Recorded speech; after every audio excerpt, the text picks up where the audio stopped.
ಜ್ಯೋತಿಷ್ಯ ಅಭಿಮಾನಿಗಳಿಗೆ ಜ್ಯೋತಿಷ್ಯ ತರಗತಿಯ 4ನೇ ವಿಡಿಯೋಗೆ ಸ್ವಾಗತ. ಹಿಂದಿನ 3 ವಿಡಿಯೋಗಳಲ್ಲಿ ಆರಂಭಿಕ ಜ್ಯೋತಿಷ್ಯ ಪರಿಚಯವಾಗಿ 12 ರಾಶಿಗಳ ಬಗ್ಗೆ, 27 ನಕ್ಷತ್ರಗಳ ಬಗ್ಗೆ, 9 ಗ್ರಹಗಳ ಬಗ್ಗೆ ವಿವರಿಸಿದ್ದೀನಿ. ಆ ಎಲ್ಲ ವಿಷಯಗಳು ಜ್ಯೋತಿಷ್ಯ ಕಲಿಕೆಗೆ ಅಡಿಪಾಯದ ಹಾಗೆ. ಮತ್ತು ನಮ್ಮ ಕುಂಡಲಿಯನ್ನು ಕೂಡ ಪರಿಚಯಿಸಿ ಯಾವ ಮನೆಗಳಿಗೆ ಯಾರು ಅಧಿಪತಿ ಅನ್ನೋದನ್ನು ಕೂಡ ಹೇಳಿದ್ದೆ. ಈ ವಾರ ಲಗ್ನದಿಂದ 12 ಮನೆಗಳ ಪ್ರಾಮುಖ್ಯತೆಯ ಬಗ್ಗೆ ಹೇಳ್ತೀನಿ ಅಂತ ಹೇಳಿದ್ದೆ. ನೀವು ಈ ಹಿಂದಿನ ವಿಡಿಯೋಗಳನ್ನು ನೋಡದೇ ಇದ್ದರೆ ದಯವಿಟ್ಟು ಆ ಎಲ್ಲ ವಿಡಿಯೋವನ್ನು ನೋಡಿದ ನಂತರ ಈ ವಿಡಿಯೋವನ್ನು ನೋಡಿ. ಆಗಲೇ ನಿಮಗೆ ಸುಲಭವಾಗಿ ಜ್ಯೋತಿಷ್ಯವನ್ನು ಅರ್ಥ ಮಾಡ್ಕೊಳ್ಳೋದಕ್ಕೆ ಸುಲಭವಾಗುತ್ತೆ. ಈ ವಿಡಿಯೋದಲ್ಲಿ ನಿಮಗೆ ಪ್ರತಿ ಮನೆಗಳಿಗೆ ಕೊಟ್ಟಿರೋ ಪ್ರಾಮುಖ್ಯತೆಗಳನ್ನು ಹಾಗೂ ಯಾವ ವಿಷಯದ ಬಗ್ಗೆ ತಿಳಿಯೋದಕ್ಕೆ ಯಾವ ಮನೆಗಳನ್ನು ನೋಡಬೇಕು ಅನ್ನೋದನ್ನು ಹೇಳ್ತೀನಿ. ಅದಕ್ಕೂ ಮೊದಲು ನೀವು ನಿಮ್ಮ ಜಾತಕವನ್ನು ಅಥವಾ ನಿಮ್ಮ ಸ್ನೇಹಿತರ ಯಾರದ್ದಾದರೂ ಜಾತಕವನ್ನು ತೆಗೆದುಕೊಂಡು ನೋಡಬಹುದು. ಮನೆಗಳನ್ನು ಅರ್ಥ ಮಾಡ್ಕೊಳ್ಬೇಕು ಅಂದರೆ ಜಾತಕದಲ್ಲಿ ಲಗ್ನವನ್ನು ಗುರುತಿಸೋದಕ್ಕೆ ಕಲಿಬೇಕು. ನೀವು ತೆಗೆದುಕೊಂಡ ಜಾತಕದಲ್ಲಿ ಲಗ್ನ ಅಥವಾ 1 ಅಥವಾ ಯಾವುದಾದ್ರೂ ಮನೆಗಳಲ್ಲಿ ಈ ರೀತಿಯ ಗುರುತನ್ನು ನೋಡಿದರೆ ಅದನ್ನೇ ಮೊದಲ ಮನೆ ಅಥವಾ ಲಗ್ನ ಅಂತ ಗುರುತಿಸ್ಕೊಳ್ಬೋದು. ಜ್ಯೋತಿಷ್ಯ ಈ ಟೆಕ್ನಾಲಜಿಯಲ್ಲಿ ಮುಂದುವರೆದಿರೋ ಕಾರಣ ಈಗ ನಾವೇನು ಸ್ವತಃ ಲಗ್ನವನ್ನು ಕಂಡುಹಿಡಿಯಬೇಕಾದ ಅವಶ್ಯಕತೆ ಇಲ್ಲ. ಮೊಬೈಲ್ ಆ್ಯಪ್ಗಳ ಮೂಲಕ ಸುಲಭವಾಗಿ ಡೇಟ್ ಆಫ್ ಬರ್ತ್ ಮತ್ತು ಟೈಮ್ ಹಾಗೂ ಹುಟ್ಟಿದ ಸ್ಥಳವನ್ನು ಎಂಟ್ರಿ ಮಾಡಿದ್ರೆ 2 ಸೆಕೆಂಡಲ್ಲಿ ಕುಂಡಲಿ ತಯಾರಾಗಿ ಲಗ್ನ ಯಾವುದು ಅನ್ನೋದು ನಿಮ್ಗೆ ಅರ್ಥವಾಗುತ್ತೆ. ನೀವು ಈಗ ಸದ್ಯಕ್ಕೆ ದೃಕ್ ಪಂಚಾಂಗ ಅನ್ನೋ ಈ ಆ್ಯಪನ್ನು ಬಳಸಬಹುದು. ಈ ಆ್ಯಪ್ ಡೌನ್ಲೋಡ್ ಮಾಡಿ ಓಪನ್ ಮಾಡಿದ್ರೆ ನಿಮ್ಮ ಲೊಕೇಶನ್ ಕೇಳುತ್ತೆ. ನೀವು ನಿಮ್ಮ ತಾಲೂಕಿನ ಹೆಸರನ್ನು ಹಾಕಿದರೆ ಭಾಷೆಯನ್ನು ಸೆಲೆಕ್ಟ್ ಮಾಡುವಂತೆ ಕೇಳುತ್ತೆ. ಕನ್ನಡವನ್ನು ಸೆಲೆಕ್ಟ್ ಮಾಡಿ ಮುಂದಿನ ಇಂಟರ್ಫೇಸ್ ಈ ರೀತಿಯಾಗಿ ತೋರಿಸುತ್ತೆ. ಇದರಲ್ಲಿ ಕುಂಡಲಿ ಅನ್ನೋ ಆಪ್ಷನ್ ಮೇಲೆ ಸೆಲೆಕ್ಟ್ ಮಾಡಿದ್ರೆ ನಿಮ್ಮ ಗೂಗಲ್ ಪರ್ಮಿಷನ್ ಕೇಳುತ್ತೆ. ಸೆಲೆಕ್ಟ್ ಮಾಡಿ ಕೊಡಿ, ಯಾಕಂದರೆ ನೀವು ಸೇವ್ ಮಾಡಿದ ಇನ್ಫಾರ್ಮೇಷನ್ ಮುಂದಿನ ಸಲ ಈ ಆ್ಯಪ್ನಲ್ಲಿ ಉಳಿಯೋದಕ್ಕೆ ಸಹಾಯವಾಗುತ್ತೆ. ಈಗ ನಿಮಗೆ ಕಾಣಿಸ್ತಾ ಇರೋ ಸ್ಟೈಲ್ ಉತ್ತರ ಭಾರತೀಯ ಕುಂಡಲಿ. ಈ ರೀತಿಯ ಕುಂಡಲಿಯನ್ನು ನಮ್ಮ ದಕ್ಷಿಣ ಭಾರತದಲ್ಲಿ ಬಳಸೋದಿಲ್ಲ. ಹಾಗಾಗಿ ಇದನ್ನು ಕೂಡ ಚೇಂಜ್ ಮಾಡೋಣ. ಮೇಲ್ಗಡೆ ಎಡಗಡೆಯ ಮೂಲೆಯಲ್ಲಿ ಉತ್ತರ ಅಂತ ಕಾಣಿಸ್ತಾ ಇದೆಯಲ್ಲ, ಅದರ ಮೇಲೆ ಕ್ಲಿಕ್ ಮಾಡಿ. ಸೌತ್ಗೆ ಕ್ಲಿಕ್ ಮಾಡಿ. ಈಗ ನಮ್ಮ ಸಾಮಾನ್ಯ ಬಳಕೆಯ ಸೌತ್ ಇಂಡಿಯನ್ ಕುಂಡಲಿ ಸಿದ್ಧವಾಯಿತು. ಈಗ ಇದರಲ್ಲಿ ತೋರಿಸ್ತಾ ಇರೋ ಕುಂಡಲಿ ಈ ಕ್ಷಣದ್ದು, ಅಂದರೆ ನೀವೀಗ ಓಪನ್ ಮಾಡಿದ್ದೀರಲ್ಲ ಈ ಕ್ಷಣದನ್ನು ತೋರಿಸ್ತಾ ಇದೆ. ನಮಗೆ ನಾವು ಸೆಲೆಕ್ಟ್ ಮಾಡಿದ ಜಾತಕ ಕುಂಡಲಿ ಪಡಿಬೇಕು ಅಂದರೆ ಡೇಟ್ ಆಫ್ ಬರ್ತ್ ಹಾಕಬೇಕು. ಮೇಲ್ಗಡೆ ಡೇಟ್ ಆ್ಯಂಡ್ ಟೈಮ್ ಕಾಣಿಸ್ತಾ ಇದೆಯಲ್ಲ, ಅದರ ಮೇಲೆ ಕ್ಲಿಕ್ ಮಾಡಿ. ಡೇಟ್ ಮತ್ತು ಟೈಮ್ ಎರಡನ್ನು ಕೂಡ ಎಂಟ್ರಿ ಮಾಡಿ. ಈಗ ನಿಮ್ಮ ಜಾತಕ ಕುಂಡಲಿ ಓಪನ್ ಆಗುತ್ತೆ. ಇಲ್ಲಿ ಯಾವ ಮನೆಯಲ್ಲಿ 1 ಅಂತ ಬರೆದಿದೆ ಅದೇ ನಿಮ್ಮ ಜಾತಕದ ಲಗ್ನವಾಗಿದೆ. ಅದು ಈ 12 ಮನೆಗಳಲ್ಲಿ ಯಾವುದೂ ಕೂಡ ಆಗಿರಬಹುದು. ನಿಮ್ಮ ಲಗ್ನ ಯಾವುದಾಗಿದೆ ಅನ್ನೋದನ್ನು ಒಂದ್ಸಲ ಕಮೆಂಟ್ ಮಾಡಿ. ಇಲ್ಲಿಂದ ನಾವು ಒಂದೊಂದೇ ಮನೆಗಳ ಪ್ರಾಮುಖ್ಯತೆ ಹಾಗೂ ಅವಕ್ಕೆ ಕೊಟ್ಟಿರೋ ವಿಶೇಷತೆ ಏನು ಅನ್ನೋದನ್ನು ನೋಡ್ತಾ ಹೋಗೋಣ. ಮೊದಲನೇ ಮನೆ ಅಥವಾ ಲಗ್ನ. ಈ ಮನೆಯನ್ನು ಲಗ್ನ ಭಾವ ಅಂತ ಕರೀತಾರೆ. ಈ ಮನೆಯಿಂದ ಜಾತಕನ ಒಟ್ಟಾರೆ ಅಂಶಗಳನ್ನು ತಿಳಿಯಬಹುದು. ವ್ಯಕ್ತಿಯ ದೇಹ, ವ್ಯಕ್ತಿಯ ತಲೆ, ಮಾನ ಮರ್ಯಾದೆಗಳು, ಅಭಿಮಾನ ಸನ್ಮಾನಗಳು, ಆತನ ಯೋಚನೆ, ಆತನ ಸಂಪತ್ತು, ಆತನ ಆರೋಗ್ಯ, ಆತನ ಬುದ್ಧಿ ಎಲ್ಲವನ್ನ ಮೊದಲನೇ ಮನೆಯನ್ನು ನೋಡೋದ್ರ ಮೂಲಕ ತಿಳಿದುಕೋಬಹುದು. ಎರಡನೇ ಭಾವ ಅಥವಾ ಎರಡನೇ ಮನೆ. ಇಲ್ಲಿ ಪ್ರತಿ ಮನೆಗೂ ಭಾವ ಅಂತ ಕೂಡ ಕರೀತಾರೆ ಅನ್ನೋದನ್ನು ಗಮನದಲ್ಲಿ ಇಟ್ಕೋಬೇಕು. ಈ ಎರಡನೇ ಭಾವದಲ್ಲಿ ಸಂಪತ್ತನ್ನು ತಿಳಿದುಕೋಬಹುದು. ಎರಡನೇ ಸ್ಥಾನವನ್ನು ವಾಕ್ ಸ್ಥಾನ ಅಂತ ಕೂಡ ಕರೀತಾರೆ. ಜಾತಕನ ಮಾತು ಯಾವ ರೀತಿ ಇರುತ್ತೆ, ಜೇನಿನ ಹಾಗೆ ಸಿಹಿಯಾಗಿರುತ್ತಾ ಅಥವಾ ವಿಷದ ಹಾಗೆ ಕಟುವಾಗಿರುತ್ತಾ ಅನ್ನೋದನ್ನು ಕೂಡ ಇದೇ ಮನೆಯನ್ನು ನೋಡಿ ತಿಳಿದುಕೋಬಹುದು. ಇನ್ನು ಕುಟುಂಬದ ಬಗ್ಗೆ ಕೂಡ ಇದೇ ಮನೆಯ ಮೂಲಕ ತಿಳಿದುಕೋಬಹುದು. ಇದೇ ಮನೆಗೆ ನೇತ್ರಸ್ಥಾನ ಅಂತ ಕೂಡ ಕರೆಯಲಾಗಿದೆ. ಜಾತಕನ ಕಣ್ಣುಗಳ ಬಗ್ಗೆ ಕೂಡ ಇದೇ ಮನೆಯ ಮೂಲಕ ತಿಳಿದುಕೋಬಹುದು. ಒಂದೇ ಮನೆಯಲ್ಲಿ ಇಷ್ಟೆಲ್ಲ ಹೇಗೆ ತಿಳಿಯೋದಕ್ಕೆ ಸಾಧ್ಯವಾಗುತ್ತೆ ಅಂತ ನಿಮಗೆ ಅನ್ನಿಸ್ಬೋದು. ಹೀಗಾಗಿ ಹಿಂದಿನ ವಿಡಿಯೋದಲ್ಲಿ ನಿಮಗೆ ಪ್ರತಿ ಗ್ರಹಗಳ ಕಾರಕತ್ವವನ್ನು ವಿವರಿಸಿದ್ದೆ. ಆ ಕಾರಕತ್ವದ ಗ್ರಹವನ್ನು ಹಾಗೂ ಮನೆಗಳ ಕಾರಕತ್ವವನ್ನು ಎಲ್ಲ ಹೋಲಿಸಿ ಲೆಕ್ಕಾಚಾರ ಮಾಡಿ ತಿಳಿಯಬೇಕಾಗುತ್ತೆ. ಅದನ್ನು ಮುಂದೆ ಸುಲಭವಾಗಿ ಮಾಡುವಂತೆ ತಿಳಿಸ್ಕೊಡ್ತೀನಿ. ಹೀಗಾಗಿ ಪ್ರತಿ ವಿಡಿಯೋವನ್ನು ಮಿಸ್ ಮಾಡದೆ ನೋಡಿ. ಇನ್ನು 3ನೇ ಭಾವ. ಇದಕ್ಕೆ ವಿಕ್ರಮ ಭಾವ ಅಂತ ಕರೀತಾರೆ. ಒಬ್ಬ ವ್ಯಕ್ತಿಗೆ ಎಷ್ಟು ಧೈರ್ಯ ಇದೆ ಅನ್ನೋದನ್ನು ಈ ಮನೆಯ ಬಗ್ಗೆ ತಿಳಿಯೋದ್ರಿಂದ ಅರ್ಥ ಮಾಡ್ಕೋಬೋದು. ಹಾಗೆ ಸಹೋದರರ ಬಗ್ಗೆ, ಕಮ್ಯುನಿಕೇಷನ್ ಸಾಮರ್ಥ್ಯದ ಬಗ್ಗೆ, ಕೈಗಳ ಬಗ್ಗೆ, ಭುಜದ ಬಗ್ಗೆ ಕೂಡ ಇದೇ ಮನೆಯ ಮೂಲಕ ತಿಳಿದುಕೊಳ್ಳೋದಕ್ಕೆ ಸಾಧ್ಯವಾಗುತ್ತೆ. ಇನ್ನು 4ನೇಯದ್ದು ಚತುರ್ಥ ಭಾವ ಅಥವಾ ಚತುರ್ಥ ಸ್ಥಾನ.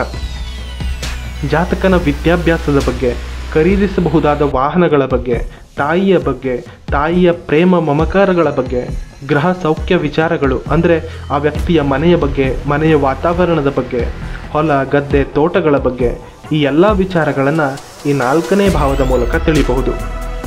5ನೇ ಭಾವ ಪಂಚಮ ಭಾವ. ಇದು ಜಾತಕದಲ್ಲಿ ಅತ್ಯಂತ ಶುಭ ಸ್ಥಾನ. ಈ ಮನೆಯ ಮೂಲಕ ಹಿಂದಿನ ಜನ್ಮದ ಪುಣ್ಯಗಳು ಅಂದರೆ ಪೂರ್ವ ಪುಣ್ಯ ಫಲಗಳ ಬಗ್ಗೆ ತಿಳಿಬಹುದು. ಹಾಗೆ ಮಕ್ಕಳ ಬಗ್ಗೆ, ಗರ್ಭದ ಬಗ್ಗೆ, ದತ್ತು ಪಡೆದುಕೊಳ್ಳೋ ಯೋಗದ ಬಗ್ಗೆ, ವ್ಯಕ್ತಿಯ ದಾನಗುಣದ ಬಗ್ಗೆ, ರಾಜ ಸನ್ಮಾನದ ಬಗ್ಗೆ, ರಾಜ್ಯಾಧಿಕಾರದ ಬಗ್ಗೆ, ಪ್ರತಿ ಶುಭ ವಿಚಾರಗಳ ಬಗ್ಗೆ ಈ ಮನೆಯ ಮೂಲಕ ತಿಳಿಬಹುದು. 6ನೇ ಭಾವ ವ್ಯಕ್ತಿಯ ಆರೋಗ್ಯದ ಬಗ್ಗೆ, ಆತ ಹೊಂದಿರಬಹುದಾದ ಶಸ್ತ್ರಾಸ್ತ್ರಗಳ ಬಗ್ಗೆ, ಸಾಲಗಳ ಬಗ್ಗೆ, ಶತ್ರುಗಳ ಬಗ್ಗೆ, ಮೋಸ ವಂಚನೆಗಳ ಬಗ್ಗೆ, ಸೋದರ ಮಾವನ ಬಗ್ಗೆ, ದಿನನಿತ್ಯ ಕೆಲಸಗಳ ಬಗ್ಗೆ, ರೋಗಗಳ ಬಗ್ಗೆ, ಈ ಎಲ್ಲ ವಿಷಯಗಳ ಬಗ್ಗೆ ಈ 6ನೇ ಮನೆಯಿಂದ ತಿಳಿಯಬಹುದು. ಇನ್ನು 7ನೇ ಮನೆ ಸಪ್ತಮ ಭಾವ. ಈ ಭಾವಕ್ಕೆ ಕಳತ್ರ ಭಾವ ಅನ್ನೋ ಹೆಸರು ಕೂಡ ಇದೆ. ಕಳತ್ರ ಅಂದರೆ ವಿವಾಹ ಅಂತ ಅರ್ಥ. ಜಾತಕನ ವೈವಾಹಿಕ ವಿಚಾರಗಳ ಬಗ್ಗೆ ತಿಳಿಯೋದಕ್ಕೆ ಈ ಮನೆಯನ್ನು ನೋಡಬೇಕು. ಪ್ರೇಮ, ವಿವಾಹ, ಕಾಮ, ಕುಟುಂಬ, ಭಕ್ತಿ, ಕನ್ಯಾದಾನ ಈ ಎಲ್ಲ ವಿಷಯಗಳನ್ನು ಈ ಮನೆಯ ಮೂಲಕ ತಿಳಿಯಬಹುದು. 8ನೇ ಮನೆ ಅಷ್ಟಮ ಭಾವ. ಈ ಅಷ್ಟಮ ಭಾವ ರಹಸ್ಯಮಯ ಭಾವವಾಗಿದೆ. ಈ ಮನೆಯಿಂದ ಮನುಷ್ಯನ ಆಯಸ್ಸು, ಪಾಪಫಲ, ಭಯ, ಹೆದರಿಕೆಯ ಬಗ್ಗೆ, ಮೂರ್ಖ ಗುಣಗಳ ಬಗ್ಗೆ, ಆತ ಅನುಭವಿಸಬಹುದಾದ ದುಃಖಗಳ ಬಗ್ಗೆ, ಅಕಸ್ಮಾತಾಗಿ ಸಂಭವಿಸಬಹುದಾದ ಲಾಭ ಅಥವಾ ನಷ್ಟಗಳ ಬಗ್ಗೆ, ಆಕ್ಸಿಡೆಂಟ್ನಂತಹ ಘಟನೆಗಳ ಬಗ್ಗೆ, ಲಾಟರಿವರೆಗಿನ ಎಲ್ಲ ವಿಚಾರವನ್ನು ಈ ಮನೆಯ ಮೂಲಕ ನಾವು ನೋಡಬಹುದು. ಇನ್ನು 9ನೇ ಮನೆ ನವಮ ಭಾವ. ಈ ಮನೆ ಜಾತಕದ 12 ಸ್ಥಾನಗಳ ಪೈಕಿ ಅತ್ಯಂತ ಶುಭ ಸ್ಥಾನ ಅಂತ ಹೇಳಲಾಗುತ್ತೆ. ಈ ಮನೆಗೆ ಭಾಗ್ಯಸ್ಥಾನ ಅನ್ನೋ ಹೆಸರು ಕೂಡ ಇದೆ. ಜಾತಕನು ತನ್ನ ಜೀವಿತಾವಧಿಯಲ್ಲಿ ಅನುಭವಿಸಬಹುದಾದ ಎಲ್ಲ ಭಾಗ್ಯಗಳ ಬಗ್ಗೆ ಈ ಮನೆ ತಿಳಿಸುತ್ತೆ. ದಾನ ಧರ್ಮಾದಿಗಳು, ತೀರ್ಥಯಾತ್ರೆ, ಗುರುಭಕ್ತಿ, ಪಿತೃಭಕ್ತಿ, ತಂದೆಯ ಜೊತೆಗಿನ ಬಾಂಧವ್ಯ ಹಾಗೂ ತಂದೆಯ ಬಗ್ಗೆ ತಿಳಿಯೋದಕ್ಕೆ ಧ್ಯಾನ, ಜ್ಞಾನ ಮುಂತಾದ ದೈವಿ ಭಕ್ತಿ ಇಂತಹ ಎಲ್ಲ ವಿಚಾರಗಳ ಬಗ್ಗೆ ಈ 9ನೇ ಮನೆ ಸಹಾಯ ಮಾಡುತ್ತೆ ತಿಳಿಯೋದಕ್ಕೆ. 10ನೇ ಮನೆ ದಶಮ ಭಾವ. ಇದಕ್ಕೆ ಕರ್ಮಸ್ಥಾನ ಅನ್ನೋ ಹೆಸರು ಕೂಡ ಇದೆ. ಜಾತಕನ ಉದ್ಯೋಗದ ಬಗ್ಗೆ, ನಾವು ಮಾಡೋ ಪ್ರತಿ ಕರ್ಮಗಳ ಬಗ್ಗೆ, ಧರ್ಮದ ಬಗ್ಗೆ, ರಾಜ್ಯದ ಬಗ್ಗೆ, ರಾಜ್ಯಾಧಿಕಾರದ ಬಗ್ಗೆ, ಉತ್ತಮ ವ್ಯವಹಾರಗಳ ಬಗ್ಗೆ, ರಾಜಕೀಯ ಕ್ಷೇತ್ರದ ಬಗ್ಗೆ, ಸರ್ಕಾರಿ ಉದ್ಯೋಗದ ಬಗ್ಗೆ ಈ ಎಲ್ಲ ವಿಚಾರಗಳನ್ನು ಈ ಮನೆ ತಿಳಿಸುತ್ತೆ. ಇನ್ನು 11ನೇ ಭಾವ ಏಕಾದಶ ಭಾವ. ಇದಕ್ಕೆ ಲಾಭ ಭಾವ ಅಂತ ಕೂಡ ಕರೀತಾರೆ. ಜಾತಕನಿಗೆ ಸಿಗಬಹುದಾದ ಲಾಭದ ಬಗ್ಗೆ ಈ ಮನೆ ತಿಳಿಸುತ್ತೆ.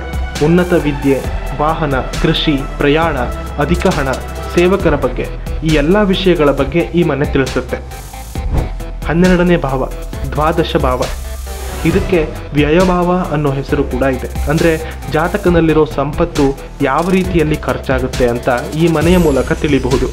ಪಾಪ ಪುಣ್ಯಗಳು, ತ್ಯಾಗ ಭೋಗಗಳು, ಧನ ಧಾನ್ಯ ನಷ್ಟ, ಮೋಕ್ಷ ಚಿಂತನೆ, ಸೆರೆಮನೆ ವಾಸ, ವಿದೇಶ ವಾಸ, ವಿದೇಶಿ ಹಣ, ವಿದೇಶದಿಂದ ಲಾಭ, ಪಾದಗಳ ಬಗ್ಗೆ ಈ ಎಲ್ಲ ವಿಷಯಗಳನ್ನು ಈ ಮನೆಯ ಮೂಲಕ ತಿಳ್ಕೋಬಹುದು.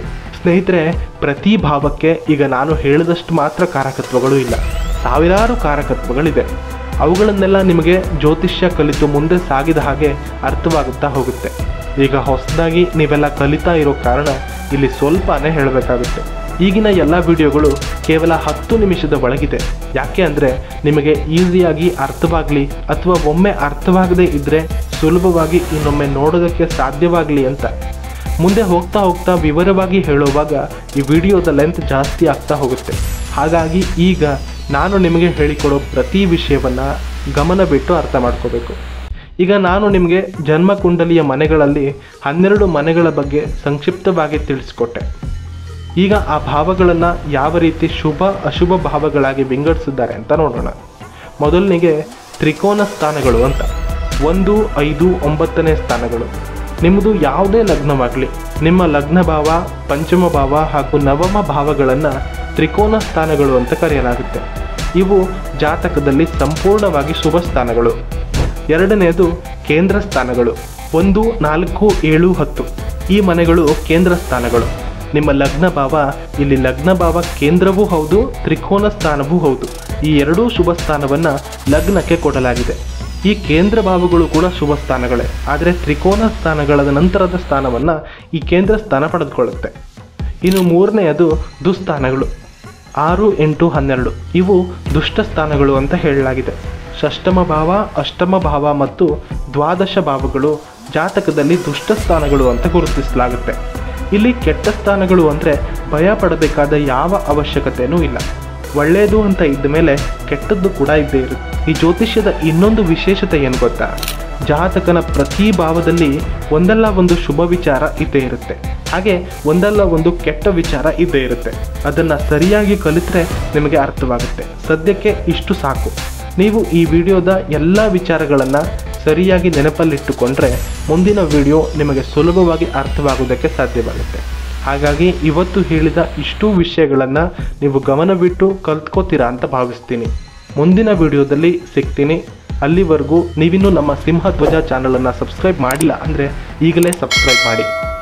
ಧನ್ಯವಾದಗಳು.